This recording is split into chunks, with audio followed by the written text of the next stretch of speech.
Buenas tardes, queridos oyentes. Bienvenido a nuestro canal Conociendo a la Madre de Dios. Hoy martes 13 de agosto y como cada martes estamos aquí presentes para traerle otro tema sobre la vida de la Virgen María que nos ayude a profundizar y a conocer cada día más a la Madre de Dios y así poderla amar más y llevarla a conocer.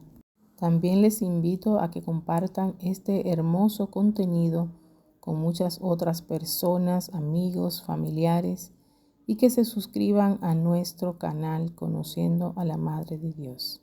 Continuamos hoy con la encíclica de Juan Pablo II, Madre del Redentor. Hoy el tercer tema, ahí tienes a tu madre. El Evangelio de Lucas recoge el momento en el que alzó la voz una mujer de entre la gente y dijo, dirigiéndose a Jesús, «Dichoso el seno que te llevó y los pechos que te criaron». Lucas 11, 27. Estas palabras constituían una alabanza para María como Madre Jesús según la carne. La Madre de Jesús quizá no era conocida personalmente por esta mujer. En efecto, cuando Jesús comenzó su actividad mesiánica, María no le acompañaba y seguía permaneciendo en Nazaret.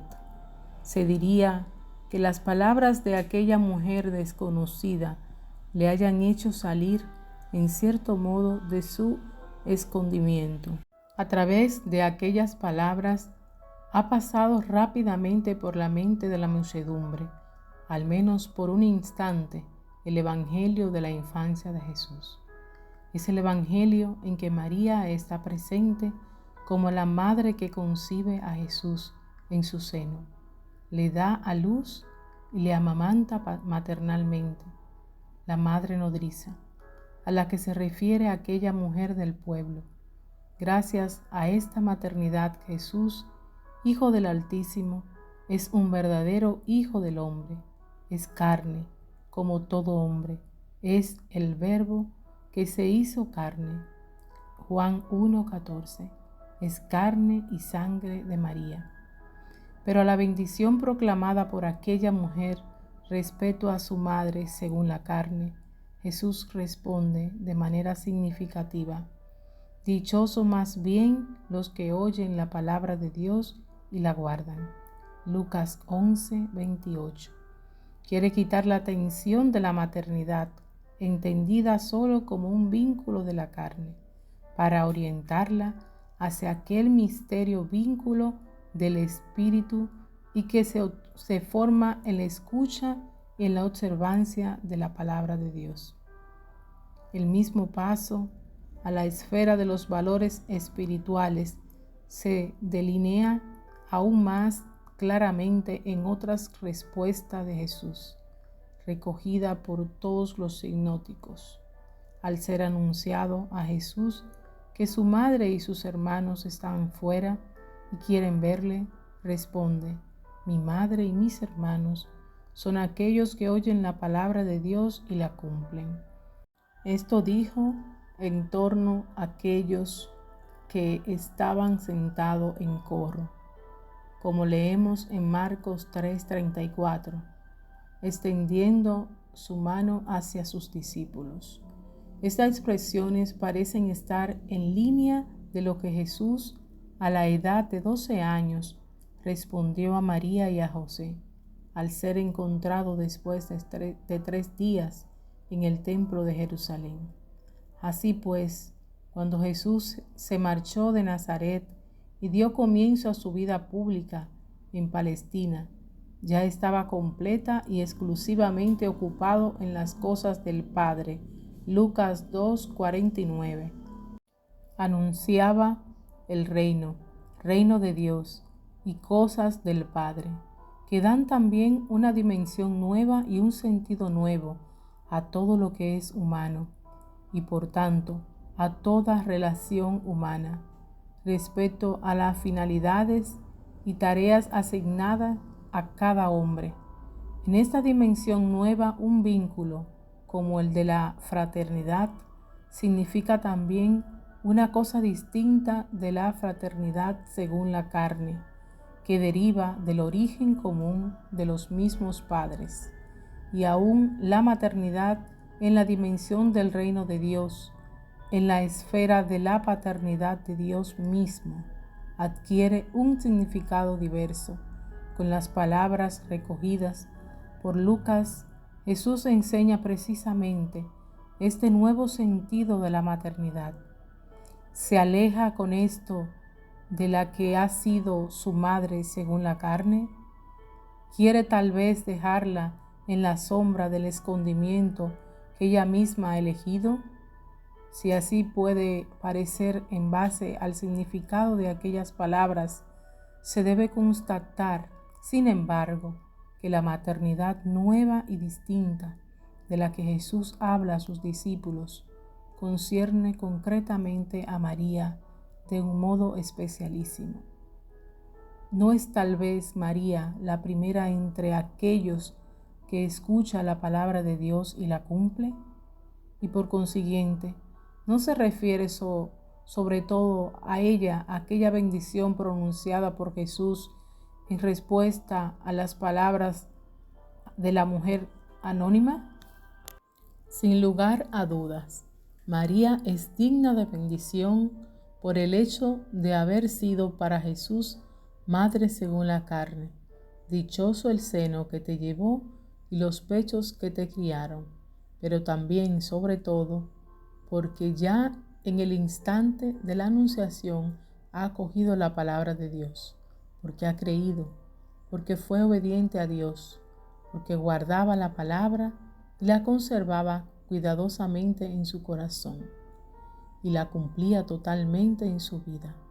Podemos afirmar, por lo tanto, que el elogio pronunciado por Jesús no se contrapone, a pesar de las apariencias, al formulado por la mujer desconocida, sino que viene a coincidir con ella en la persona de esta Madre Virgen, que se ha llamado solamente esclava del Señor. Lucas 1:38. Si es cierto que todas las generaciones la llamarán bienaventurada, se puede decir que aquella mujer anónima ha sido la primera en confirmar inconscientemente aquel versículo profético del Magnífica de María y dar comienzo al Magnífica de los siglos. Si por medio de la fe de María se ha convertido en la madre del Hijo que le ha sido dado por el Padre con el poder del Espíritu Santo, conservando íntegra su virginidad, en la misma fe ha descubierto y acogido la otra dimensión de la maternidad, revelada por Jesús durante su misión mesiánica. Se puede afirmar que esta dimensión de la maternidad pertenece a María desde el comienzo, o sea, desde el momento de la concepción y del nacimiento del Hijo. Desde entonces era la que ha creído, a medida que se esclarecía ante sus ojos y ante su espíritu la misión del Hijo. Ella misma, como madre, se abría cada vez más a aquella novedad de la maternidad que debía constituir su papel junto al Hijo. ¿No había dicho desde el comienzo: he aquí la esclava del Señor, hágase en mí según tu palabra? Lucas 1:38. Por medio de la fe, María seguía oyendo y meditando aquella palabra en la que se hacía cada vez más transparente, de un modo que excede todo conocimiento. La autorrevelación del Dios viviente, María, Madre, se convertía así, en cierto sentido, en la primera discípula de su Hijo, la primera a la cual parecía decir: sígueme, antes aún de dirigir esa llamada a los apóstoles o a cualquier otra persona.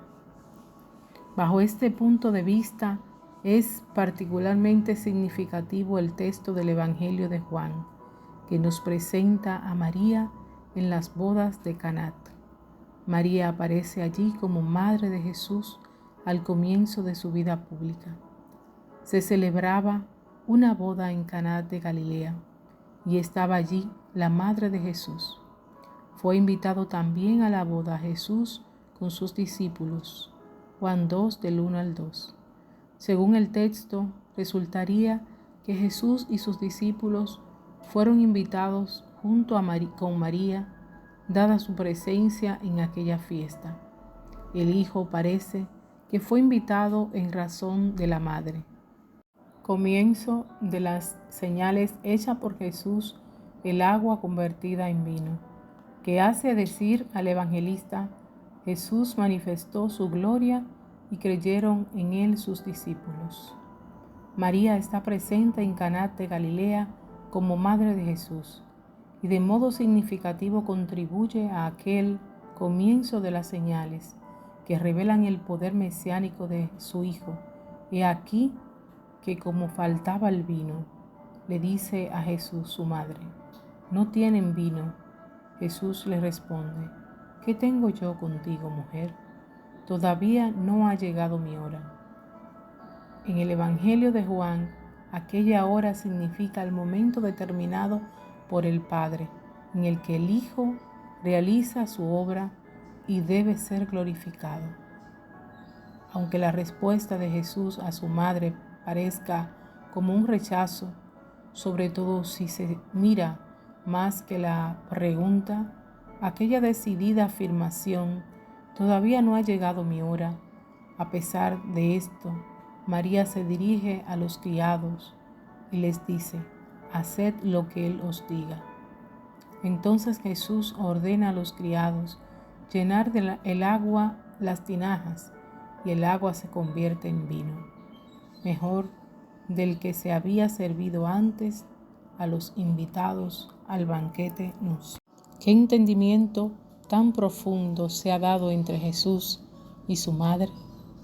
¿Cómo explorar el misterio de su íntima unión espiritual? De todos modos, el hecho es elocuente. Es evidente que en aquel hecho se delinea ya con bastante claridad la nueva dimensión.